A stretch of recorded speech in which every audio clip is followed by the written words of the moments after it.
उपासना channel की तरफ से मेरा नमस्कार। और इसी श्रृंखला को हम आगे बढ़ाते हुए आज हम बात करेंगे कि पक्षियों को दाना कब डालना चाहिए और कैसे डालना चाहिए और क्यों डालना चाहिए। दोस्तों, आज मैं कहना चाहूँगा कि पसंद आता है तो कृपया चैनल को लाइक करें, सब्सक्राइब करें और शेयर करें। तो हम बात कर रहे हैं कि पक्षियों को दाना क्यों डालना चाहिए और कब डालना चाहिए और कैसे डालना चाहिए। हर इंसान भगवान को प्रसन्न करने के लिए पूजा पाठ करता है, मंदिरों में जाता है, मस्जिद में जाता है या फिर यज्ञ कराता है। अपनी तरह से हर आदमी पूजा पाठ करता है जिससे भगवान प्रसन्न है।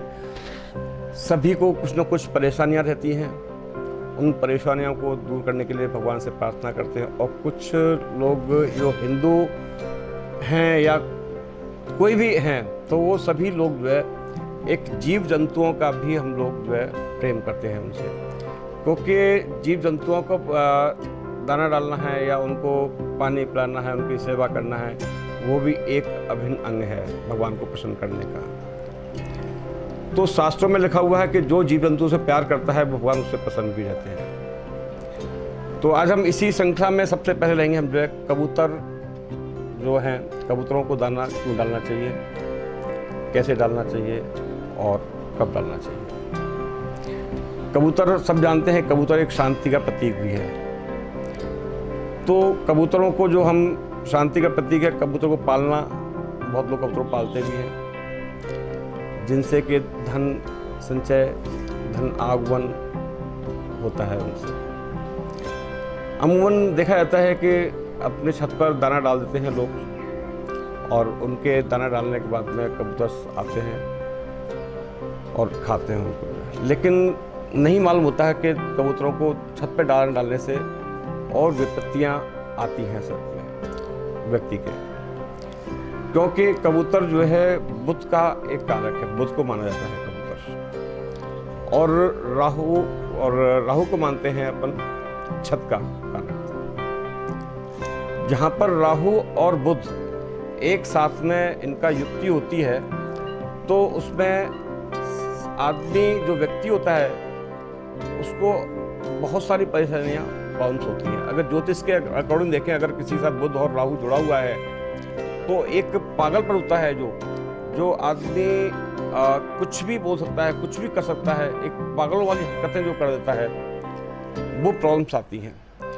अगर आपने कबूतरों को ऊपर दाना डाला है तो वहाँ पर छत हो गई आपकी राहु की है कारक और कबूतर है बुध का। तो कबूतर आएंगे ही ऊपर जो आते ही हैं, दाना खाएंगे और वो फिर क्या गंदगी भी वहीं करेंगे। तो राहु नो डाउट आपका खराब होगा ही होगा। और राहु खराब होने से अनेक आपत्तियां व्यक्ति के ऊपर आती हैं। लड़ाई झगड़े होंगे, धन का आर्थिक स्थिति खराब होगी उसकी, या फिर उसका ये अपना तबीयत खराब है या रोगों से पीड़ित रहेगा। इन सब चीज़ों की प्रॉब्लम्स आती हैं उसमें। तो मैं यही कहना चाहूँगा कि या तो आप जो दाना डालें तो उनको आंगन में डालें, सड़क पे डालें या कहीं भी डाल सकते हैं। एक बहुत बड़ा इसका उपाय है वही कबूतर को दाना डालने का कि अगर किसी परिवार में पति पत्नी में अनबन है, लड़ाई झगड़े होते रहते हैं, देखा जाता है अमूमन के बहुत लड़ाई झगड़े होते हैं पति पत्नियों में भी, सभी घरों में होते हैं, किसी में कम होते हैं किसी में ज़्यादा होते हैं। अगर किसी घर में अधिक हैं, परिवार में अधिक चल रहा है झगड़ा, तो बहुत बड़ा अच्छा उपाय है कि एक लाल कपड़ा लें आप जो बिना धुला हुआ हो, उसमें लेडीज़ जो परिवार में हैं वो सवा मुट्ठी ज्वार लें और उसको लाल कपड़े में रख दें। जब सोते हैं लोग तो पति के नीचे, तकिया के नीचे या गद्दे के नीचे उस लाल पोटली को रख दें रात के टाइम, और सुबह होते ही उस लाल पोटली में से ज्वार को निकाल कर डाल देते हैं। हो सकता है कि वो ज्वार 1 दिन, 2 दिन, 3 दिन, 4 दिन होता नहीं खाए कबूतर जो है, लेकिन ये कंफर्म है क्योंकि नेगेटिविटी जो होती है परिवार की व्यक्ति की, इसलिए वो कबूतर नहीं खा पाते 2-3-4 दिन। जिस दिन से कबूतर खाना स्टार्ट करेंगे उसको बुधवार को 101% है कि घर की नेगेटिविटी बाहर चली जाएगी और पति पत्नी में झगड़ा जो हो रहा है, जो अनबन होती है, उसमें बहुत फायदा होगा उसमें। ये हम कर सकते हैं। और ये भी माना जाता है कि कबूतर लक्ष्मी का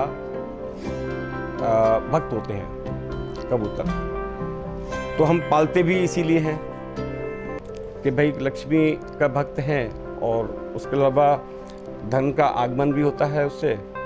लेकिन आप देखें कि जो पक्षियों में सबसे जीवन साथी के प्रति ईमानदार होता है वो होता है कबूतर। ये जीवन साथी के लिए बहुत ही ईमानदार, इवन व्यक्ति से भी ज़्यादा ईमानदार होता है ये। तो इसको बड़ा पालना बड़ा शुभ होता है। इसको आपने देखा होगा कि वाइट कलर के कबूतर होते हैं, ग्रे कलर के कबूतर होते हैं, ब्लैक फिश होते हैं, तो इनका एक अपना अपना एक अलग अलग इनका महत्व होता है। तो जहाँ कबूतरों का वास होता है वहाँ लक्ष्मी का वास होता है, आप देखेंगे। इसी क्रम में बहुत लोग खिलाते हैं मछलियों को आटे की गोलियां खिलाते हैं। मछलियों को आटे की गोलियां खिलाने से फ़ायदा ये होता है कि आपकी जो धन है, पैतृक धन है, पैतृक संपत्ति है, अगर उसमें कोई परेशानी आ रही हो तो आप उसको 21 दिन कंटिन्यू आप खिलाएं। आटे की गोलियां बनाकर मछली को किसी तालाब में होती हैं तो उसमें खिलाएं, तो उससे फ़ायदा होगा आपका, आर्थिक दृष्टि से फ़ायदा होगा आपको, ये करें। और दूसरा होता है कुत्ते को रोटी खिलाते हैं, बहुत लोग रोटी खिलाते हैं कुत्ते को भी। कुत्ते को रोटी खिलाने से सबसे ज़्यादा फायदा होता है आपके शत्रु, जो आपकी लड़ाइयाँ हो रही हैं, शत्रु हैं आपके, जो है आपके वर्क ऑफिस में हैं, आपके जहाँ काम करते हैं वहाँ शत्रु होंगे, आपके आस पड़ोस में शत्रु होंगे। तो सुबह जो है किसी कुत्ते को आप जो है रोटी खिलाएं, बहुत फ़ायदा होगा। लेकिन ये कहा भी, ये भी जाता है शास्त्रों के रिकॉर्ड कि अगर पहली रोटी गाय को खिलानी चाहिए हमेशा और लास्ट वाली रोटी हमेशा कुत्ते को देना चाहिए। तो ये काम करें, बहुत फ़ायदा होगा। अब तीसरा आता है कि चींटियाँ को हम आटा और चीनी मिलाकर खिलाते हैं। जब चींटियाँ और आटा मिला खिलाते हैं तो उससे जो आपने कर्ज लिया हुआ है, जो आपके ऊपर कर्ज है, वो मुक्ति दिलाता है, कर्ज से मुक्ति दिलाता है। और इसको डेली कंटिन्यू डालना चाहिए, सुबह सुबह डालना चाहिए। जैसे जैसे धीरे धीरे चींटियाँ खाती हैं आटा, उसी तरह से धीरे धीरे कर्ज की मुक्ति मिलती है इंसान को। अब इसके साथ में मैं ये भी बताना चाहूँगा कि पक्षियों को जो दाना डालते हैं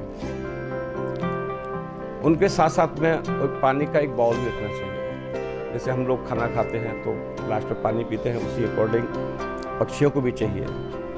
जो वन्य जीवन, जो वन्यों से जो प्यार करता है, वो नो डाउट कि आपसे भगवान भी प्यार करेगा।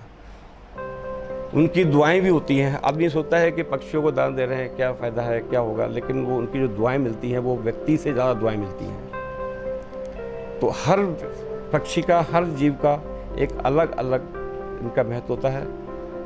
तो आप ये करें, बहुत फ़ायदा होगा।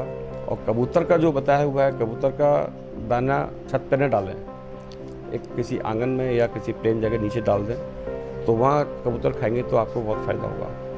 क्योंकि राहु और बुध जो है एक दूसरे के बिल्कुल वो रहते हैं, तो आदमी का आर्थिक दृष्टि से भी हर तरह से उस पर प्रभाव होता है। तो ये ध्यान रखें, इससे आप लोगों को फ़ायदा होगा।